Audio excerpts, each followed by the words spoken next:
আসসালামু আলাইকুম ওয়া রাহমাতুল্লাহি ওয়া বারাকাতুহু। আশা করি আপনারা সকলেই ভালো আছেন আর আপনারা দেখছেন দিনের আলোর গল্প পর্ব ৩। এদিকে শাহেদের মা মাইশার গালে মলম লাগিয়ে দিচ্ছে আর ওদিকে শাহেদের বাবা চিৎকার করে শাহেদকে ডাকতে ডাকতে ওর রুমে চলে গেল। শাহেদের বাবা, শাহেদ, এই শাহেদ, কি হলো? কথা কানে যাচ্ছে না? ওঠো তাড়াতাড়ি। সকাল সকাল ওর বাবার চিৎকার শুনে শাহেদ তো একদম অবাক, মনে মনে ভাবছে, কি ব্যাপার, বাবা এভাবে ডাকছে কেন? মায়ের কিছু হলো নাকি? ভয় আর বিস্ময় নিয়ে শাহেদ ঘুম থেকে লাফিয়ে উঠল। বিছানা থেকে নেমেই ওর বাবাকে বলল, কি হয়েছে বা? ঠাস! শাহেদের কথা শেষ করার আগেই ওর বাবা ওর ডান গালে সজোরে একটা চড় মারল। শাহেদ তো পুরাই অবাক, গালে হাত দিয়ে ভাবছে, কি ব্যাপার, বাবা আমাকে মারল কেন? আজ পর্যন্ত যে বাবা আমাকে ধমক দিয়ে কথা বলেনি, সেই বাবা আমার গায়ে হাত তুলল। শাহেদ, কি হলো বাবা, তুমি আমাকে মারলে কেন? কি করেছি আমি? ঠাস ঠাস ঠাস! এবার বাম গালে পর পর ৩টে চড় মারল। দুই গালে হাত দিয়ে অবাক হয়ে ওর বাবার দিকে তাকিয়ে আছে, মনে মনে বলছে, আরে কি মুশকিল, কথা বললেই চড় মারছে কেন? বাবা কি পাগল হয়ে গেল নাকি? তবে পাগল হোক আর না হোক, এখন আমার আর কথা বলা চলবে না, কথা বললেই আমার খবর আছে। শাহেদ চুপচাপ গালে হাত দিয়ে দাঁড়িয়ে আছে। শাহেদের বাবা, কি হলো বাবা, গালে হাত দিয়ে আছো কেন? খুব লেগেছে বুঝি? শাহেদ এবার আরও অবাক, মনে মনে বলছে, আরে আমার বাবা তো দেখি সত্যিই পাগল হয়ে গেছে। আজ ওনার কথার ধরনটা কেমন জানি পাল্টে গেছে। শুধু কি কথার ধরন, ব্যবহারটাও তো পাল্টে গেছে। কেমন রাগী লুক নিয়ে তাকিয়ে আছে, মনে হচ্ছে আবার গালের উপর কয়েকটা থাপ্পড় দিবে। না, এক্ষুনি বাবাকে ডাক্তারের কাছে নিয়ে যেতে হবে। শাহেদের বাবা, ডাক্তারের কাছে নিতে হবে না, আমি সম্পূর্ণ ঠিক আছি। ও আল্লাহ, আমি তো কথাটা মনে মনে বলেছি, উনি আমার কথা কিভাবে শুনল? শাহেদ জ্বরের ভয়ে মুখ ফুটে কিছুই বলছে না, শুধু অবাক হয়ে ওর বাবার দিকে তাকিয়ে আছে আর মনে মনে বিড়বিড় করে কথা বলছে। শাহেদের বাবা, কি অবাক হচ্ছ আজকের এমন ব্যবহারে? শাহেদ, চুপ। শাহেদের বাবা, আজকের এই থাপ্পড়টা তোমাকে আরও আগেই মারা উচিত ছিল। শুধু মাইশা মায়ের জন্য চুপ করেছিলাম এতদিন। আমাকে জিজ্ঞেস করছো কি হয়েছে?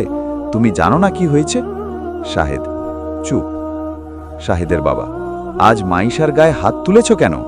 এত এত পড়ালেখা শিখে মানুষ না হয়ে জানোয়ার তৈরি হয়েছ, আর কত নিচে নামবে? ছি, তোমার মতো ছেলের বাবা হওয়ার চেয়ে নিঃসন্তান থাকা অনেক ভালো। ওহ, ওই গিয়েও মেয়েটার জন্য বাবা আমার গায়ে হাত তুলল? গিয়েও ভুট্টার এত সাহস বাবার কাছে আমার নামে রিপোর্ট দিচ্ছে? 2 টাকার মেয়ে, সে কিনা শাহেদ চৌধুরীর বিরুদ্ধে নালিশ করে? আজ ওকে উচিত শিক্ষা দিতে হবে, না হলে ওর সাহস আরও বেড়ে যাবে। কথাগুলো মনে মনে বলল। শাহেদের বাবা, কি হলো, রোবটের মতো চুপ করে দাঁড়িয়ে আছো কেন? উত্তর দাও, মাইশার গায়ে হাত তুলেছ কেন? শাহেদ, চুপ। শাহেদের বাবা, ভালো করে শুনে রাখো, এরপর আবার যদি মাইশার সঙ্গে খারাপ ব্যবহার করো, তাহলে আমি ভুলে যাব তুমি আমার ছেলে, একদম বাসা থেকে বের করে দেব। আর হ্যাঁ, এখন মাইশার কাছে গিয়ে মাফ চেয়ে আসো, যাও। কি? আমি ওই গেও ভূতের কাছে মাফ চাইব? আরও কয়েকটা থাপ্পড় খাবার ইচ্ছে আছে নাকি?